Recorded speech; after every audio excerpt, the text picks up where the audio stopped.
নমস্কার। কবিগুরু রবীন্দ্রনাথ ঠাকুরের লেখা কবিতা মাকাল। গৌরবর্ণ নধর দেহ, নাম শ্রীযুক্ত রাখাল। জন্ম তাহার হয়েছিল সেই যে বছর আকাল।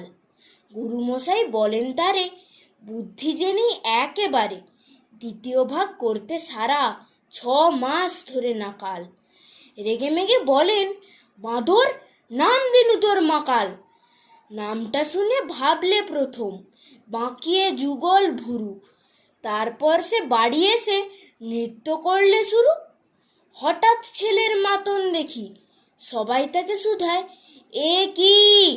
সকলকে সে জানিয়ে দিল, নাম দিয়েছেন গুরু। নতুন নামের উৎসাহে তার বক্ষ দুরু দুরু।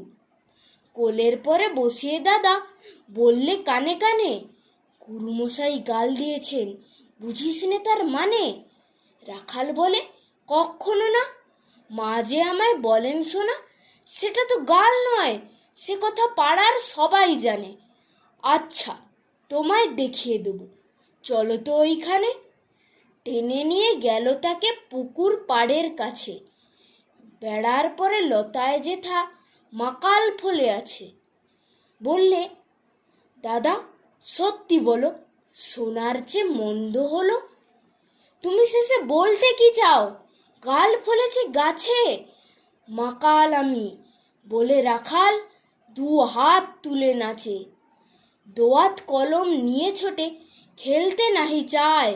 লেখাপড়ায় মন দেখে মা অবাক হয়ে যায়।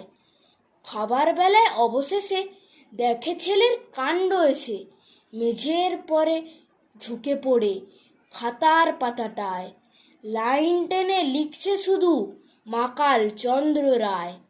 নমস্কার।